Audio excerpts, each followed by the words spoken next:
Πάμε να συναντήσουμε τον αντιστράτηγο Αποστρατεία και πρόεδρο του Ελληνικού Ινστιτούτου Στρατηγικών Μελετών, τον κύριο Γιάννη Μπαλτζόη. Στρατηγέ, καλό μεσημέρι. Καλό μεσημέρι, κύριε Φιλιππακόπουλε. Θέλω σας παρακαλώ την εκτίμησή σας για αυτά που παρακολουθήσαμε το διήμερο αυτό στα ανοιχτά της Κάσου. Προς αποκλιμάκωση πηγαίνει η ένταση αυτή και παράλληλα είχαμε και πριν από λίγο νέες δηλώσεις Ερντογάν στην κοινοβουλευτική ομάδα για την τουρκική μειονότητα στη Θράκη, για την ειρηνευτική αποστολή στην Κύπρο το 1984. Τα γνωστά δηλαδή που κατά καιρούς λέει, αν τα ξαναείπε και σήμερα. Αυτό τι σημαίνει, κύριε Φιλιππακόπουλε? Σημαίνει ότι δεν αλλάζει. Δεν αλλάζει η εθνική στρατηγική της Τουρκίας, η οποία παραμένει συνεχώς η ίδια επί 100 χρόνια.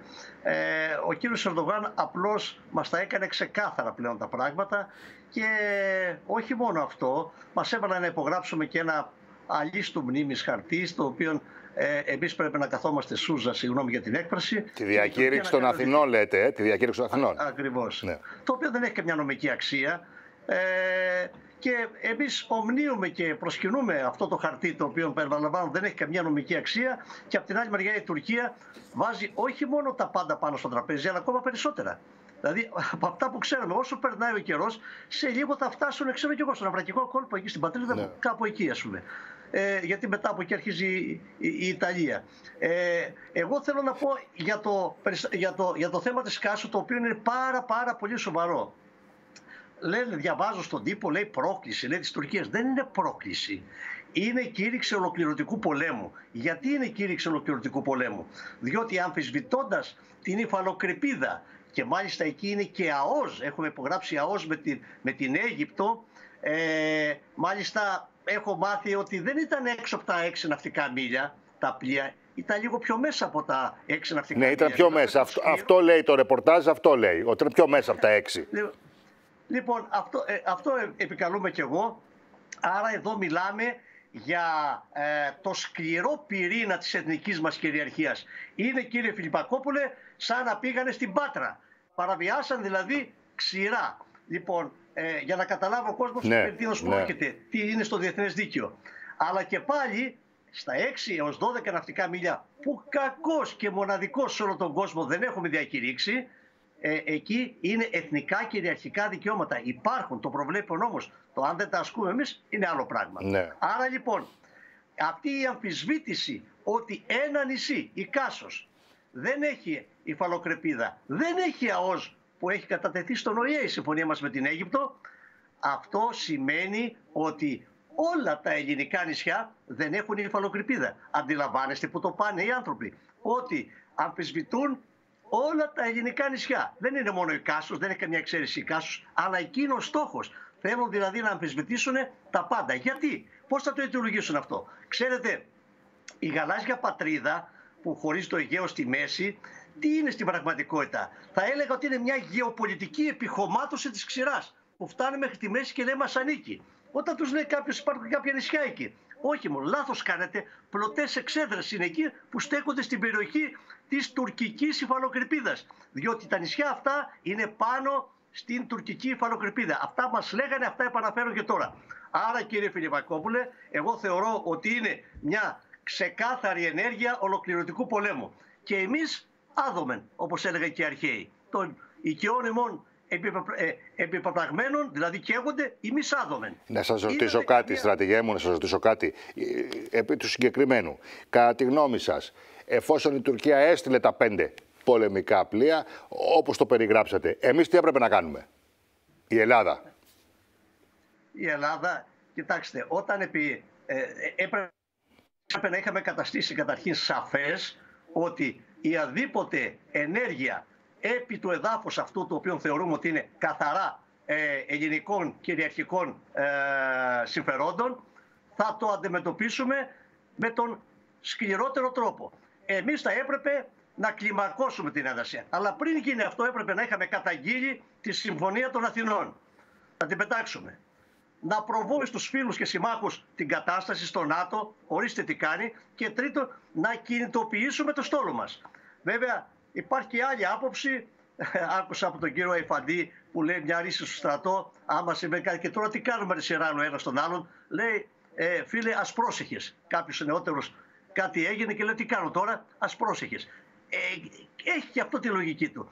Τώρα τι κάνουμε, τώρα θα πρέπει να αντιδράσουμε. Οι Τούρκοι, εγώ εκτιμώ ότι πέραν των άλλων μας δοκιμάζουν για το επόμενο βήμα. Αφού δεν αντιδράσαμε εδώ, θα περιμένουμε και το επόμενο βήμα, το οποίο δεν ξέρω πού θα είναι. Με κλιμάκωση λέτε, με κλιμάκωση λέτε, στρατηγέ.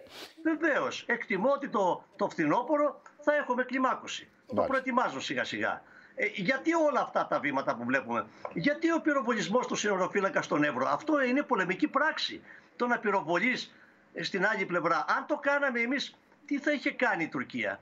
Εδώ μια κουβέντα είπε ο κύριος Δένδιας, το σωστό και αδιαφυσβήτητο, ότι το θέμα της Κύπρου είναι εισβολής και κατοχής. Έχει κανένας καμία διαφορετική αντίρρηση, κύριε Φιλιππακόπουλο? Ο Ερντογάν που μιλάει για ειρηνική αποστολή. Ακριβώς. Και μάλιστα διάβαζα ένα άρθρο ενός Κούρδου συγγραφέα που ζει στη Σουηδία, που καλεί τον Υπουργό Εξωτερικών της Σουηδίας να διακηρύξει ότι το θέμα της Κύπρου είναι θέμα εισβολής και κατοχής. Αφήστε όλα τα άλλα, λέει. Βγαίνει ο Κούρδος στη Σουηδία να μας πει τι πρέπει να κάνουμε. Και να σας πω τώρα κάτι, το διαβάζω τώρα, αυτά που είπε σήμερα στην κοινοβουλευτική ομάδα του κόμματός του για την εισβολή στην Κύπρο. Λέει, δεν μπορούμε ποτέ να ξεχάσουμε τα καμένα χωριά, τα δολοφονημένα παιδιά, τις τραγωδίες των Κύπριων αδελφών μας, ενώ διαπράττονται όλες αυτές οι θηριωδίες, οι δυτικοί οργανισμοί δεν έκαναν τίποτα. Δηλαδή, αυτό δεν είναι απλώς παραποίηση της ιστορίας. Είναι παραποίηση των γεγονότων, παραποίηση των πάντων. Παραποίηση της λογικής. Και της λογικής. Έχετε δίκιο, και της λογικής. Ακριβώς. Το εφαρμόζει η Τουρκία αυτό. Αυτό λέγεται αντιστροφή της λογικής, αντιστροφή της πραγματικότητας. Λοιπόν, εγώ έχω άδικο και κατηγορώ εσάς, κύριε Φιλιππακόπουλο, ότι εσείς έχετε άδικο. Εσείς τα κάνατε αυτά. Γιατί? Διότι εμείς, κύριε Φιλιππακόπουλε, υπάρχει ένα βιβλίο. Το έχω εδώ και το ξαναδιαβάζω πάλι. Είναι «Αγνοούμε άκρως απόρριτο τα 13 περιστέρια» του φίλου μου του Πέτρου του Κασιμάτη. Βρήκαμε 13 εχμαλώτους μετά από χρόνια που ήταν σε κάποια μέρη της Τουρκίας, το διαβάσουν και το επιβεβαιώνουν Κύπροι διπλωμάτες, ο απεσταλμένος του Κυπρίου Προέδρου κλπ. Και εμείς δεν έχουμε μιλήσει ακόμα. Ακόμα και τώρα δεν θέτουμε θέμα αγνωμένων. 1560 τόσοι που πήγανε, κύριε Φιλιππακόπουλε, τους εξαφανίσανε. Αυτό είναι έγκλημα πολέμου. Το καταγγείλαμε πουθενά? Όχι. Άρα λοιπόν γιατί να μην τα λέει αυτά ο κ. Ερντογάν, αφού βρίσκει ότι δεν ξέρω, εδώ υπάρχει ένα φοβικό σύνδρομο των πολιτικών ηγεσιών, το οποίο όλο, δεν μιλάω για τώρα, ναι. Μιλάω διαχρονικά. Διαχρονικά μιλάτε, ναι. Διαχρονικά. Δεν μιλάει το πολιτικό σύστημα της Ελλάδος για τα εγκλήματα των Τούρκων, τα οποία έχουν κάνει. Και βγαίνουν από πάνω και λέει, εσείς μας σκοτώσατε παιδιά κλπ. Εντάξει. Τώρα, μια και είμαστε στο Κυπριακό, πέστε μου σας παρακαλώ, επειδή έχει ξεκινήσει πάλι μια συζήτηση, και αναλύσεις βλέπω και διαβάζω, ότι κάτι περιμένουμε το Σεπτέμβριο από τον Γενικό Γραμματέα του ΟΗΕ για το Κυπριακό. Έχετε εσείς κάποιες ενδείξεις, κάποια πληροφόρηση, τι περιμένουμε? Όχι, αυτά που ξέρετε κι εσείς που διαβάζουμε, που βγαίνουν στη δημοσιότητα. Εκείνο το οποίο εκτιμάται είναι ότι η Τουρκία θα κάνει την εξής κίνηση, από ό,τι διάβασα μια ανάλυση. Για πέστε μου. Ότι θα πει δεν πάω για τα δύο κράτη, αλλά ελάτε να συζητήσουμε στο Κράς Μοντανά να μας φέρει ένα νέο σχέδιο Ανάν. Πάνω από εκεί, εδώ είναι ως βάση και από εδώ και πέρα... Άρα να υπάρχει ως βάση το σχέδιο Ανάν και αναλόγως αυτό να προσαρμοστεί στα νέα δεδομένα, στο σήμερα. Ακριβώς. Έτσι εκτιμάται, έτσι έχω διαβάσει, έτσι έχω ακούσει από ανθρώπους που είναι στην Κύπρο και ξέρουν καλύτερα από εμάς.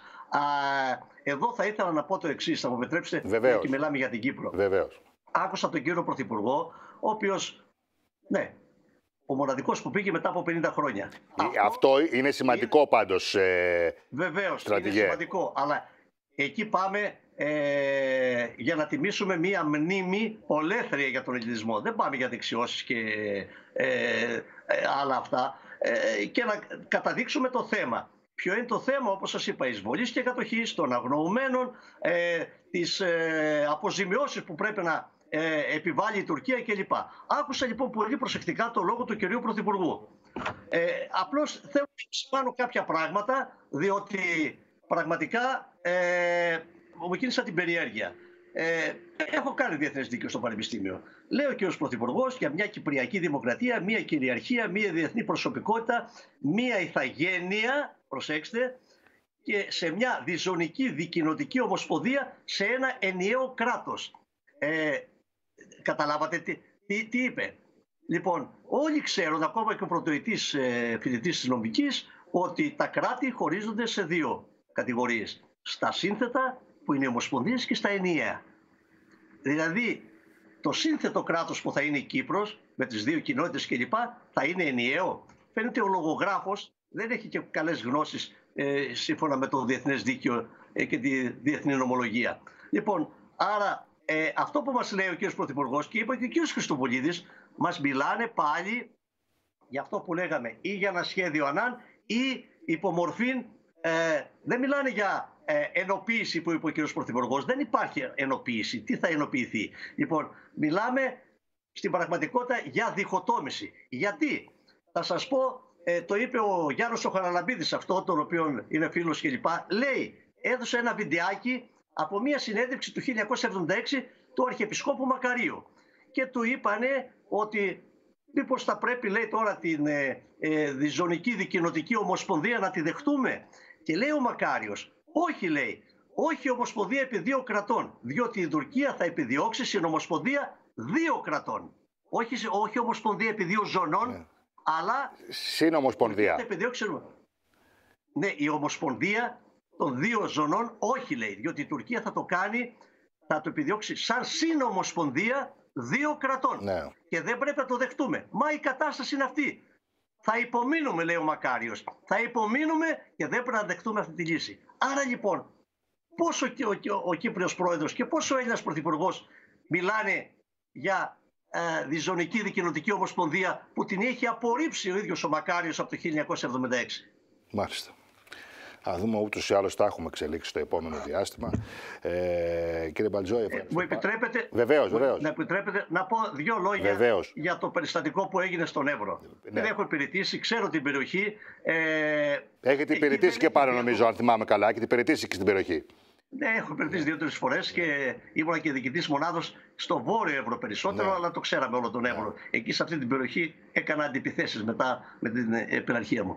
Λοιπόν, σε περίπτωση που θα γινόταν το αποφευκταίο. Μάλιστα.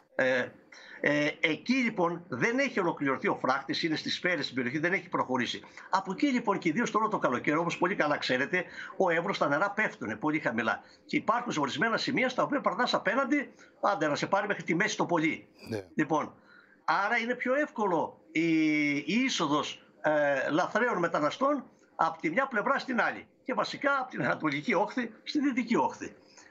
Ο συνοριοφύλακας έκανε αυτό για το οποίο τον έχουμε εκεί, για αυτό το οποίο πληρώνεται ο άνθρωπος. Πήγε να αποτρέψει και δέχτη πυροβολισμό από πολεμικό όπλο. Κύριε Φιλιππακόπουλε, πολεμικά όπλα έχει στρατοχωροφυλακή εκεί στην περιοχή που υπάρχει. Προφανώς το επισημαίνετε και το λέτε αυτό, γιατί κυκλοφορεί ότι ενδεχομένως τον πυροβόλησε ο διακινητής. Γι' αυτό υποθέτω το λέτε. Ακριβώς.